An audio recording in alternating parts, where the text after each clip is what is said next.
Hola, ¿cómo están? Soy Macario Lozano y este es su programa Jornal 2030. Gracias por estar con nosotros, Violeta. Hola, ¿qué tal, Macario? ¿Cómo te va? Soy Violeta Huerta. Mire, como vamos a seguir siempre mientras dure este problema, que esperamos sea corto, un corto tiempo, sobre el problema del coronavirus y el COVID-19. En realidad, coronavirus es el género y COVID-19 es la especie, porque hay muchos coronavirus, pero como la gente entiende, por coronavirus, pues eso vamos a usar más frecuentemente, ¿no? La verdad que está causando problemas, sobre todo económicos, también en la salud, y no se diga en Italia, pero el problema después de que termine va a seguir con la economía. Es indiscutible, es inevitable que la economía mundial se desplome, se caiga, no sé, en algunos países más que en otros, pero es un problema que va a generar desempleo, menos inversión y desde luego va a extender la pobreza. Sí, indudablemente que hay un problema fuerte por el coronavirus o COVID-19 porque pues existen recomendaciones internacionales que se están dando y que incluyen, por supuesto, el no salir de casa, la sana distancia, tomar previsiones, y es así que diferentes instancias gubernamentales de la iniciativa privada han decidido mandar a descansar o hacer trabajo de casa a su personal, de tal forma que se está pidiendo incluso en algunos municipios como Toluca, a través de las patrullas, que la gente no salga de su casa. Pero esto también puede tener un fuerte impacto en la economía. De hecho, lo ha tenido en diferentes negocios, porque pues hay negocios, sobre todo los pequeños, los comerciantes, los informales, que tienen y que vender para vivir, pues. Entonces aquí pues parece haber una contradicción o la necesidad de establecer acciones para evitar que estos sectores salgan tan afectados. Ahora hay una cuestión, incluso esto ya llevó al cierre parcial de la frontera en el intercambio de personas entre Estados Unidos y México. Y yo creo que ese acuerdo que lograron nos conviene mucho, aun cuando lo propuso Estados Unidos, y Estados Unidos propuso el cierre parcial de la frontera a la gente que no tenga que hacer algo importante en otro territorio. Y le digo que nos conviene a nosotros porque son ellos los que tienen un grave problema del coronavirus en estos momentos, no México. Ellos tienen 20,000 casos, aquí no llegan ni a 400, allá tienen ya como 300 muertos, aquí apenas son 2 afortunadamente, y ojalá y siga así. Entonces sí nos conviene, pero eso da la idea de la dimensión que tiene este problema. Sí, en realidad ya existen incluso previsiones de la Organización Mundial de la Salud en México, que por un lado ha destacado acciones que se han realizado por parte de México, porque hay otros países que cerraron, por ejemplo, escuelas cuando ya había un número mayor de contagios e incluso mayor número de personas fallecidas. En este caso México lo hizo, la decisión de cerrar las escuelas pues después de los 100 más o menos. Entonces el gobierno federal sí ha tomado acciones. Es mentira que no haya hecho nada, porque la decisión solo, por ejemplo, de suspender las clases fue del gobierno federal. Después se replicó en los estados. Evidentemente que también todas las recomendaciones de higiene, de la sana distancia, han venido de ellos.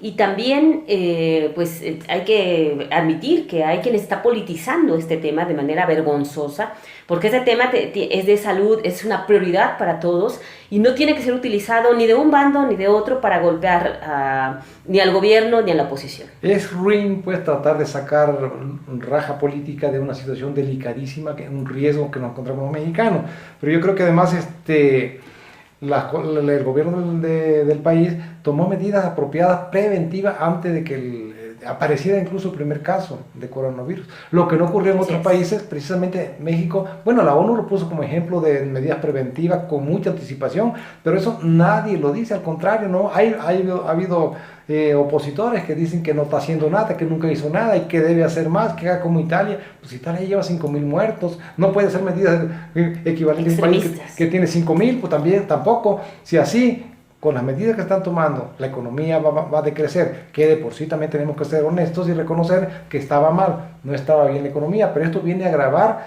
el problema económico y seguramente la caída del Producto Interno Bruto el próximo año. El Producto Interno Bruto le dicen al valor de los bienes y servicios que se producen en un país o un estado al año, ¿no? Entonces eso va a afectar porque el coronavirus va a pasar, pero lo otro sí va a tener secuelas que quién sabe cuándo se recuperen, ¿eh? Sí, y también digo, hay que reconocer, creo que incluso en el Estado de México ha habido una reacción favorable. De manera general, incluso el gobernador Alfredo del Mazo, que muchas veces ha sido criticado porque no aparece, esta vez ha aparecido y ha anunciado inversiones para atender este problema, ha anunciado también que va a adelantar programas sociales, porque bueno, de nada sirve tener los programas sociales si no van a llegar a la gente que los requiera. Y los municipios, hay municipios como Toluca, como Huixquilucan, creo que Tlalnepantla por ahí, que han estado reaccionando y que han anunciado también apoyos. Hay que también como ciudadanos ser conscientes, todos necesitamos comer y ellos necesitan vender y seguir trabajando. Algo que podemos hacer es comprar en negocios locales, en negocios pequeños, para evitar que vayan a la quiebra. Yo también creo que hay que atender las recomendaciones que hacen las autoridades. La verdad que con todas las dificultades se puede conciliar, yo creo, el cuidado, la prevención, claro, la precaución, con la necesidad también de salir pues a ganarse el sustento, ¿no? Diario, que también es humano y no se puede evadir eso. Se pueden conciliar las cosas, pero que haya responsabilidad y que no se incurra mucho porque también se van a los extremos. Hay mucha gente que cede en las precauciones, en las prevenciones.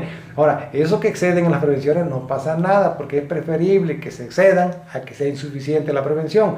Pero muchos son irresponsables, andan todavía por las calles como si nada, tosen, saludan, sin necesidad abrazan, y además se ve que ni siquiera tienen empleo. Se ve que gente que anda en la calle no se cuida. Ahora, muchos están tomando la suspensión de clase anticipada, pues la están tomando como si fuera una oportunidad para andar en las calles. Creo que hoy ya están haciendo caso, pero todavía hasta ayer las calles estaban llenas. Sí, aprovechando el domingo incluso, sí, ¿no? Porque bueno, hasta la iglesia ya ha anunciado que ayer fue el último domingo que hicieron misas presenciales. A partir de ahora, y lo hicieron al aire libre, ya no será así. Entonces, bueno, hay que atender las medidas. Tiene que haber una persona así que salga y compre, por supuesto. También otra medida, y hay que estar pendientes de los negocios, es que están haciendo, pues llevar a domicilio las compras. Eso también es muy bueno. Creo que en cuanto avance esto, un mayor número de negocios estarán registrándose para trabajar de esta manera. Y bueno, las redes sociales en este caso también ayudan mucho para saber quiénes lo están haciendo, pero ojalá que tratemos también de consumir local, de no ir a las grandes cadenas. Ellas no van a perder mucho, además mucha gente ya las vació, o sea, en algunos productos. Entonces es necesario de verdad que los pequeños negocios o las empresas pequeñas sí tienen todos los productos, tienen el famoso papel de baño que parece el oro blanco en este COVID-19, entonces no hay que desamparar a los comerciantes, a los negocios, porque pues es necesario, o sea, es virus o es vida para ellos. Claro, ¿no? así es. Vamos a un corte y regresamos.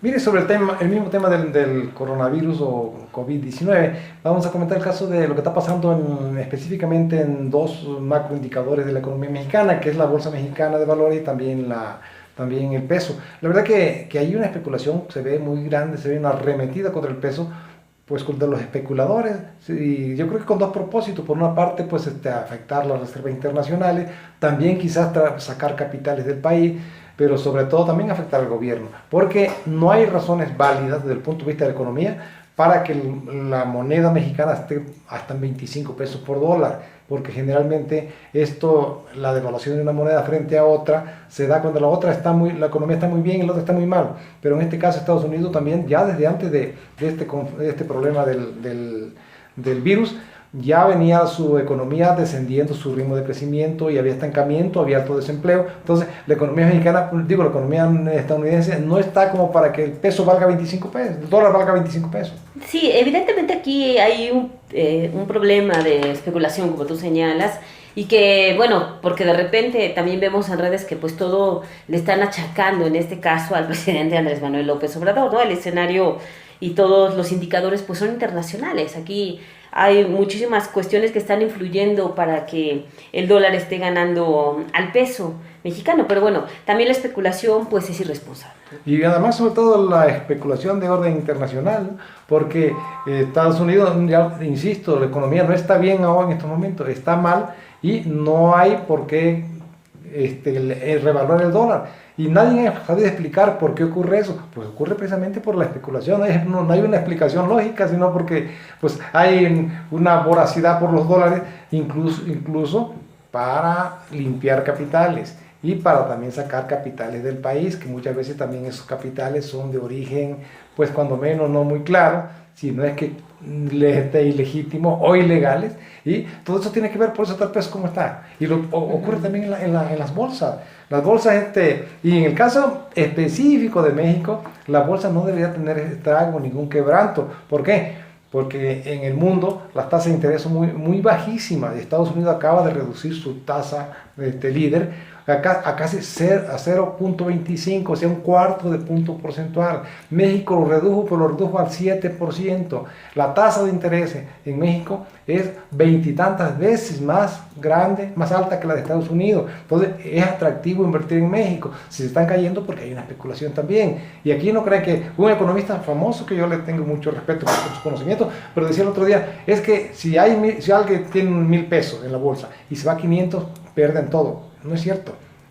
Pierde los 500, pero cuando la bolsa se recupere, los que lo están comprando barato, eso van a ganar. Hay una especulación financiera mundial terrible, y eso no tienen corazón, son deshumanizados, son despiadados, son misericordios. No le importa, puede tener a 3,000 millones de seres en el mundo que no tengan agua para lavarse las manos.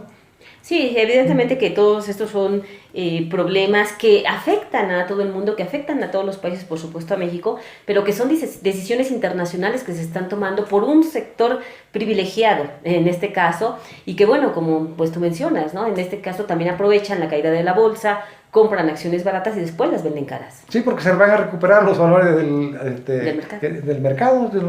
Y es algo que ningún presidente y ningún gobierno puede controlar. Porque no lo puede controlar por la sencilla razón de que el capital financiero mundial es más poderoso que todos los gobiernos, incluyendo al de Estados Unidos, incluyendo al de Trump. No, ya los gobiernos no tienen autonomía, no tienen soberanía, están sometidos a esos grandes intereses, y esos intereses, lo peor de esos intereses que les digo, son despiadados, son misericordia.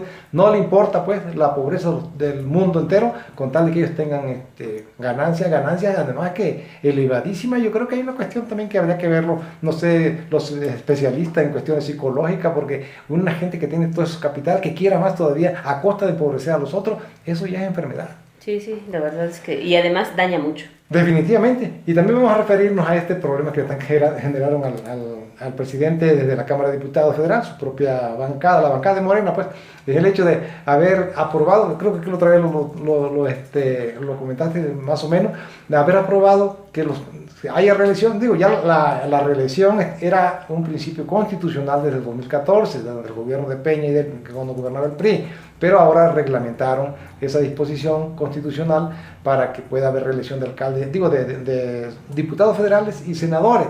Pero el problema es que pueden hacer campaña sin renunciar a su cargo, y eso me parece que es inequitativo y pueda que sea hasta delictivo.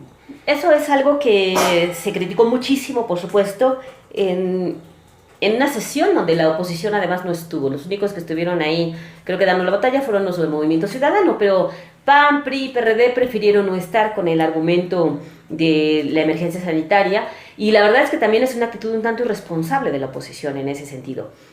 Pero bueno, Morena en este caso sí actuó de manera gandalla, literalmente. Es cierto que ya existe jurisprudencia donde no está obligado un diputado federal a solicitar licencia, pero por moral, por ética y porque esto se puede también, pues de alguna manera señalar en cada partido político, es necesario que tengan terreno parejo, que no haya dados cargados, y que si ellos quieren reelección y quieren ser candidatos, soliciten licencia, porque de lo contrario, pues están en una situación privilegiada en relación con el resto de los candidatos. Sí, están introduciendo un principio de inequidad en contra de los candidatos que no tienen esas condiciones de ellos, que no tienen su sueldo, y el hecho de que tengan sueldo también de fondos públicos, pues ya implica desviación de recursos, y eso está también posible promoción, está constituido en delito en la nueva reforma que se hizo a los delitos graves, incluso como el delito electoral, por una parte, ¿no? Por la otra, hay un principio constitucional en el sentido de que nadie debe hacer una reforma para beneficiarse, como en este caso, cuando menos los diputados sí se van a beneficiar, también los senadores, pero sobre todo los diputados se beneficiarían el próximo año de una reforma que hicieron de reelección para que ellos puedan reelegirse, en lugar de haber esperado que fuera, en el caso de los diputados, pues hasta el 2024, y en el caso de los senadores también hasta el 2030, para que no fueran ellos los que están aprobando una reforma que se la van a aplicar a ellos mismos. Hasta parece que son de Rubiel.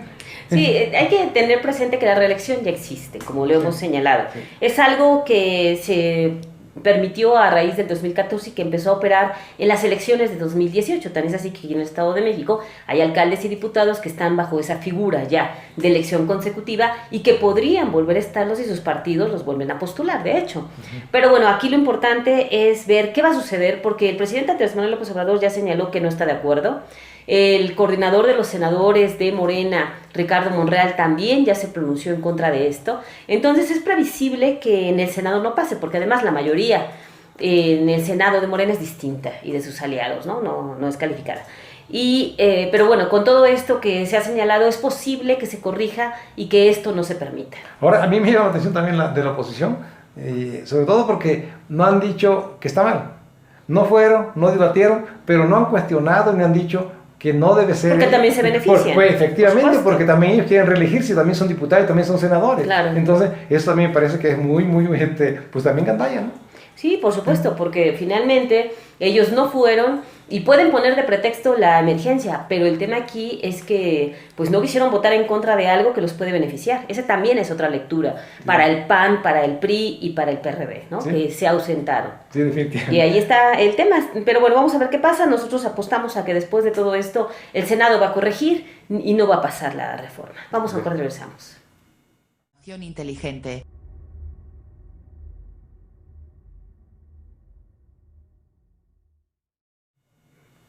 Seguimos y ahora vamos a comentar lo que fue el aeropuerto internacional nuevo aeropuerto internacional de la Ciudad de México, cancelado, que se construye en Texcoco y comparado con lo de Santa Lucía. Los dos están en el Estado de México, por cierto, no se nos debe olvidar. Entonces, resulta que el que estaban construyendo iba a costar 305 mil millones de pesos. El que están construyendo en Santa Lucía va a costar menos de 80 mil millones, o sea, hay una diferencia ahí como de 225 mil millones de pesos de sobreprecio en el otro aeropuerto que se canceló. La verdad que además ese aeropuerto cuando funcionara iban a inutilizar el de la Ciudad de México, el que está actualmente, que tiene mucha capacidad todavía, es insuficiente solo, pero ya con otro aeropuerto pues sí, hasta se sobra capacidad, ¿no? Y resulta que todo lo inflaron, los contratos, lo están haciendo hasta de mejor calidad en los materiales que están utilizando acá en Santa Lucía, pero cómo se abatieron los costos, no es posible que haya habido esos niveles de saqueo del erario en contubernio con particulares, ¿eh? Sí, tanto la Auditoría Superior de la Federación como ahora la Secretaría de la Función Pública ya han dado a conocer diversas irregularidades que se cometieron en la construcción de este aeropuerto que finalmente no se está edificando en Texcoco, y pagos indebidos y diversas anomalías que tendrán que aclararse, que tendrían que llegar incluso a la vía penal en un dado caso y también pasar por la administrativa para establecer sanciones, porque es un escándalo lo que ha pasado. Se habla de cifras millonarias, por supuesto, y finalmente pues lo importante también es que haya sanciones, como en el tren interurbano, que es una obra también que se ha encarecido muchísimo y que pues aquí evidentemente hay responsables, ¿no? La verdad es que hay mucha gente que todavía defiende el aeropuerto, pero bueno, quizá es una de las pruebas más evidentes de que pues muchas veces se hacían las cosas nada bien, se trataba de beneficiar a ciertas empresas y no pasaba nada. Incluso por eso hay tanto enojo también, porque medios muy importantes tenían contratos allí, que el objetivo social de los medios informativos no es construir aeropuertos, pero lo hacían y con sobreprecio excesivo, y a ellos se les cayó el negocio y obviamente eso los tiene muy molestos, por eso también están en contra del gobierno de Andrés Manuel López Obrador, ¿no? Pero eso pues tiene que ver con la cuestión de la corrupción, porque este sobreprecio no es otra cosa, no son tontos, como para que no sepan cuánto valía la obra de verdad. Lo que pasa es que pues había contubernio para el saqueo del erario con una caterva de cuates, ¿no? Entonces, eso quedó de manifiesto en lo que se dijo en Santa Lucía. Y, curiosamente, ese escándalo de un aeropuerto que se va a ahorrar 225 mil millones de pesos y lo van a hacer en menos años y de mejor calidad, no es noticia de debate, no es de análisis, nadie dice nada. Vieron la nota, pues como todas las notas que dan chiquitas. Nunca, no vemos una mesa de análisis de ahí discutiendo cómo es posible y quién se iba a beneficiar con 225 mil millones de pesos. Pues no, porque son sus patrones de los periodistas, de los conductores y de los analistas, ¿no? Esos son los que estaban metidos en el aeropuerto de Texcoco. Claro. Oiga, también queremos ya aquí en el otro plano estatal, es el caso de lo que es la economía del Estado de México. La diputada Mónica Álvarez Nemer presentó una iniciativa porque dice que hay migración de empresas de aquí del Estado de México a otras partes por la corrupción y por los trámites administrativos. Y lo que sí hemos publicado aquí, también ella lo volvió a mencionar, que la aportación del Producto Interno Bruto nacional, lo que hace el Estado de México, se ha caído y efectivamente está muy baja la aportación que hace el Estado de México al Producto Interno Bruto Nacional, y que quieren corregirlo, a ver si se puede con leyes, pero yo creo que necesita más que leyes, ¿no? Sí, sí, evidentemente aquí pues hay, digo, diferentes puntos de vista también que se tienen que tomar en cuenta. La verdad es que la diputada, bueno, integraría, porque bueno, con todo este tema de la emergencia sanitaria se han detenido foros para tratar de mejorar la normatividad, porque bueno, ha habido también diferentes quejas por parte de empresarios, de comerciantes, de que este famoso dictamen único de factibilidad en el Estado de México, en lugar de agilizar, ha obstaculizado, ha generado corrupción también. Entonces, aquí las autoridades tienen que hacer algo, porque lo lanzaron con la promesa de que iba a agilizar, de que iba a permitir aperturas más rápidas, y ahora dicen que se están retrasando muchísimo tiempo. Entonces, es un tema que se tiene que ver, y evidentemente que el tema también de que el Estado de México no sea tan competitivo, que no esté aportando tanto al PIB, es preocupante, y habla de una situación pues en la que seguramente también está impactando la inseguridad, que pues no hay inversionistas, que no hay nuevas empresas, No hay empleo.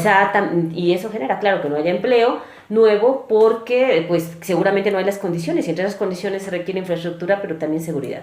Sí, yo creo que es necesario que el Estado de México Y trámites más accesibles. sepa aprovechar, porque está en condiciones privilegiadas para un crecimiento económico por encima incluso de lo que tienen otros estados, que van a la vanguardia en estos momentos en materia de desarrollo económico, porque aquí tenemos al mercado más grande, del cual incluso formamos parte los mexiquenses, que es el de la zona metropolitana del Valle de México, por una parte, ¿no? Por la otra, nos estamos bien comunicados, todas las carreteras que van al DF, bueno, ahora Ciudad de México, pasan por el Estado de México. No hay razón para que el Estado de México esté tan pobre, para que no sea atractivo para la inversión, más que no hay promoción adecuada, eficaz y oportuna para que las cosas estén así. Pero eso tiene que corregirse, no puede ser así.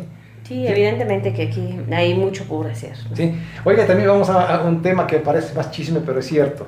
A este programa nos han dicho unos alcaldes que los sorprendieron unos vivales, pero vivales con información del órgano superior de fiscalización. Al parecer son auditores, sospechan ellos, y que los alcaldes, como aquí también lo hemos señalado, muchas veces no saben hacer las cosas. No saben documentar su gasto, y aunque lo hayan hecho bien, que no haya corrupción, que no haya desviación, dejan la impresión de que no integran bien los expedientes, como que hay irregularidades, y les van a decir que los van a sancionar, que los van a multar, que hasta presos pueden dar, les han sacado dinero. Eso por una parte son los vivales, y dicen que hay que ver glosa quién está filtrando la información, porque sí, lo que les llevan es cierto, corresponde a la realidad. Entonces hay sospecha de que de ahí están filtrando estos datos en una mafia pues de vivales, de extorsionadores, de cuello blanco, ¿no? Por una parte. Por la otra, otros que dicen que los han engañado mucho esas empresas patitos que dan reconocimiento. Tú eres el mejor alcalde en esto, tú eres el mejor en el otro, y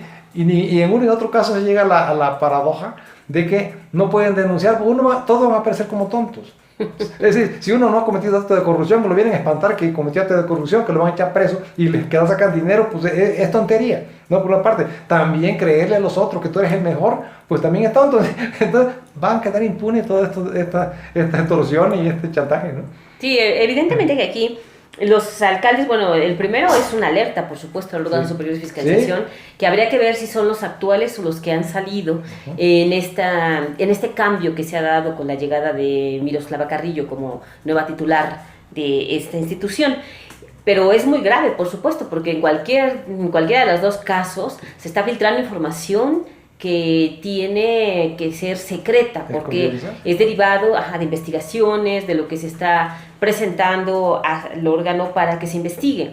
Y por el otro lado, bueno, estas asociaciones que ofrecen dinero, que piden dinero para dar calificaciones, para decir que los alcaldes son los mejores, para entregarles premios, y es así como ellos lo dicen, pues también tienen que ser denunciadas. Los alcaldes tienen la culpa por prestarse a esto. Sí, equipos simplemente están halagando su vanidad, pero le están sacando dinero y no lo sacan de su bolsa. Entonces, no es gratuito. No es gratuito, exactamente. Que nos vengan a decir que tal alcalde es el mejor y que cada año sigue siendo el mejor. Pues a lo mejor es el que mejor paga. Habría que checar ese tema, ¿no? Bueno, aquí en el de Toluca lo colocaron en el último año de su gestión como el mejor alcalde del Estado de México. Y mira, no, el de Huixquilucan es el que ha estado en todos y recibiendo premios. No, pero el anterior, Fernando Zamora, y cuando fue a las urnas quedó en tercer lugar, muy lejos del segundo, lo que quiere decir que esa agencia Patito lo engañó, lo estafó, pero pues tampoco no puede demandarlo porque aparece como sonso, ¿no? Y habría que ver si los premios que tanto señalan algunos alcaldes en estos momentos, pues realmente son ciertos, o se los está entregando una organización también que lo que quiere es quedar bien, y si no les está pidiendo dinero, también eso los alcaldes lo tendrían que transparentar, si no están pagando por premios o por cenas donde los señalen como los mejores. Definitivamente. Oye, y por último queremos comentar lo que pasó la semana pasada en la universidad. Hubo violencia, creo que esa violencia no debe consentirse, ¿eh? Hubo una marcha donde, bueno, los chicos que siguen en paro hicieron protestas, pintaron y rompieron vidrios en rectoría, en el edificio administrativo también hicieron daños, y bueno, la universidad ha respondido anunciando, y ya lo hizo, que denunciaría, hay denuncias penales ya que se han presentado.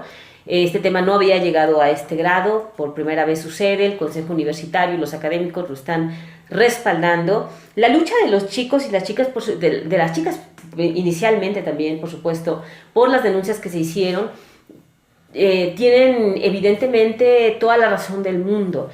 Parece innecesario que vengan a romper vidrios y que vengan a cometer estos actos que lo que generan es repudio social. Habrá que ver ahora si hay diálogo también con ellos, porque bueno, los estudiantes también están acusando al rector Alfredo Barrera de que no hay diálogo, de que fueron 3 veces las que lo llamaron y no les ha firmado el pliego petitorio. Yo creo que también aquí en este caso nadie en duda de que las causas son apoyables. Es más, creo que están presentándose con demora estos reclamos de seguridad y de respeto y de no violencia a las alumnas, porque incluso además trascendieron en lo que se ha dicho en un consejo universitario que también hay violencia en las propias familias. 59 alumnas universitarias fueron violadas en su domicilio por su familia. Es gravísimo el problema, pero también en la universidad. Y yo creo que no hay duda de eso. Yo lo que sí creo que estos jóvenes, que son así violentos, pero son hombres, no son, aquí a diferencia de las marchas de las mujeres, que si fueron mujeres las que pintajearon, hicieron violencia, aquí son jóvenes embosados, enmascarados, pues. Entonces, yo dudo que a estos jóvenes de verdad les importe la causa de las mujeres, ¿eh? Yo creo que más bien buscan otros intereses, otros principios, o son muy radicales o están al servicio de intereses oscuros. Dudo las dos cosas, ¿no? Pero son hombres y dudo que ellos con ese comportamiento de verdad respeten a las mujeres en sus relaciones con sus parejas, ¿eh? Sí, es necesario que los estudiantes se deslinden también de estos actos, porque la verdad es que las reacciones de la gente, ellas los pueden leer en las redes sociales, son de repudio y de rechazo por estos actos que se hicieron, ¿no? Que además le cuestan a todos, porque pues no viene del dinero del bolsillo del rector reparar los daños, evidentemente. La universidad prácticamente no tiene dinero. Es verdad que la universidad se tardó, es verdad que sus protocolos no han funcionado y la evidencia es esto que está pasando, pero es verdad también que es la universidad, que es la máxima casa de estudios, que tiene que dar respuesta, y a eso tienen que presionar los chicos, las chicas y los chicos sin violencia. Buscando el diálogo, y bueno, pues habrá que ver qué pasa con estas denuncias, pero evidentemente que también no por eso la universidad tiene que cerrar el diálogo, tiene que seguir abierta y tiene que tomar cartas en el asunto, porque pues aquí también lo que ha faltado quizá es darle un seguimiento a estas denuncias de qué es lo que ha ocurrido, si va a haber una sanción contra los responsables, si están libres, porque hasta ahora no se ha conocido que alguno haya sido detenido, alguno de los supuestos agresores que fueron denunciados. Sí, ahora porque hay denuncias. Ahora hay una cuestión, ni la denuncia penal que puedan hacer, ni la violencia de estos jóvenes borra, desvanece la justeza de la lucha, el problema ahí está, no se ha resuelto, tiene que y no puede quedar impune. Y no puede quedar, ninguna escuela puede quedar impune. Tiene que atenderse. Y en todos lados tiene que atenderse, tiene que haber respuestas, y así como están dando información de quienes fueron cesados, de quienes renunciaron por voluntad propia, tiene que haber un seguimiento constante por parte de la universidad de qué otras acciones está tomando para prevenir, combatir y hacer caso a los pliegos petitorios de las escuelas. Así es. ¿No? Vamos a, bueno, se nos ha acabado el tiempo. Macario, gracias. Gracias, buena tarde y cuídese mucho de este Haga congreso. caso a las autoridades. La higiene es lo necesario, la prevención es lo fundamental y por favor no son vacaciones. Sea muy responsable en estos días. Hasta luego, Macario, hasta luego.